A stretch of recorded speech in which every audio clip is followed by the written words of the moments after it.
One of the things we can do with Generative Fill is actually create images from scratch. So why don't we do that right now? We're just going to choose File, New, and I'm just going to do 1920 by 1080, which is HD resolution.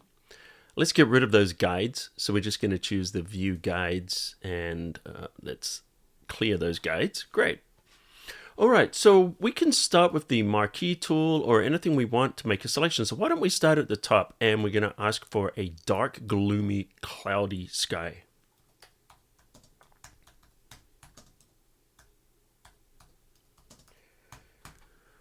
And see what we get.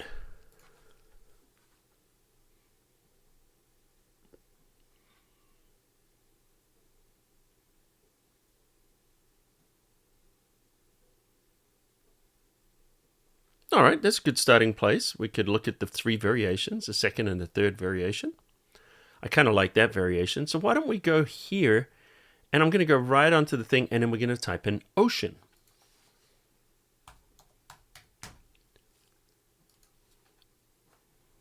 All right, we've got a few different options here. I think we're going to go with this option. And I feel like we need a beach, so why don't we just select around where the surf is, and we're going to type in beach. Notice I didn't use a straight line because I want it to be a little more organic and not perfectly straight. So the shape of the selection will definitely influence what is generated in a big way. All right, we've got a rocky beach. That was unexpected.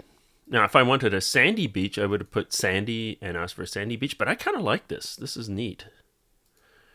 Why don't we do a little bit over here, and let's type in rocks. Let's see what we can get on the side here. All right, we've got some big boulders here. Those look pretty neat. All right, so as you can see, we've started to generate a scene here. Now, where it doesn't do quite as well sometimes is doing different types of creatures, but let's try it and see what we can do here. Maybe we can put a little crab on here and see if it'll work.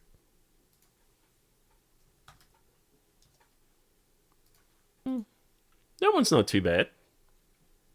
Maybe the scow's a pretty large crab, but that's fine. And maybe we're going to put a bird here. Let's do... So we're going to have it kind of sitting up, all right? And we'll do something like a seagull.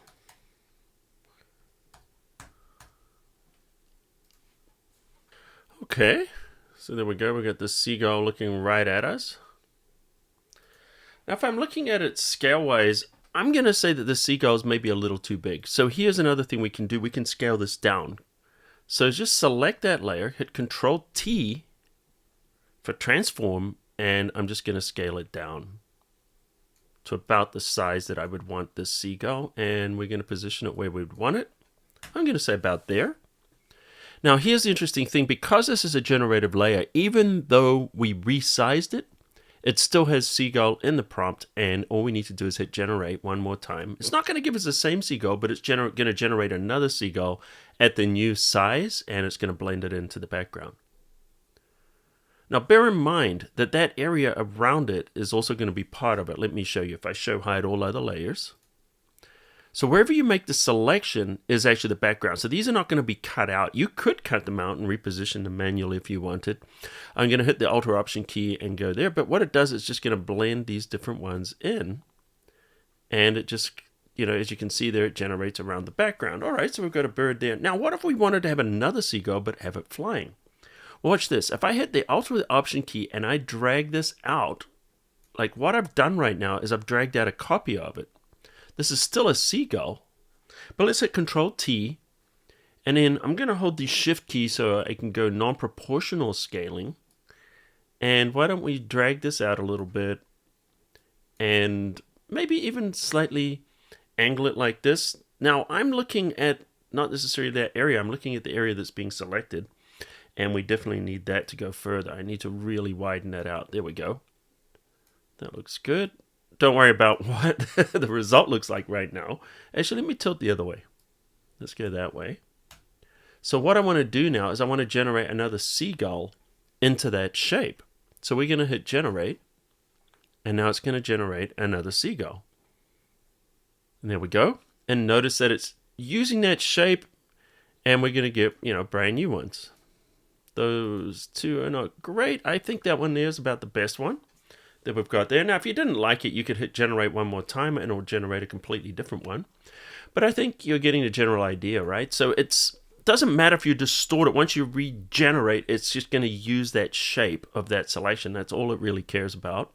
So let's go over here. Let's see if we can get a whale going. It's probably not going to be great, but let's try it just because, let's see. Because some of these, things like some of the animals and people, it's not doing a fantastic job at those at the moment, but those are definitely going to improve very, very quickly. If you've ever used things like Midjourney, you'll notice how far they got just in a few short months. All right, this is actually not too bad at all, actually. Pretty decent. Okay, let's have a look at the crab, because I'm really not happy with that crab. So the nice thing about that is I can actually just hide that layer if I don't want it. I could generate a different crab if I wanted, but I just feel like that crab doesn't look great. And the whale is not really blending off into the distance too well either. So one of the things, I could try to do is maybe just drop the opacity on a little bit. If I go too much, you're going to see things through it and it's going to look fake. But I can actually get away with dropping it down just a little bit, down to like 80%. And you don't notice that it's the opacity. It just seems a little less intense.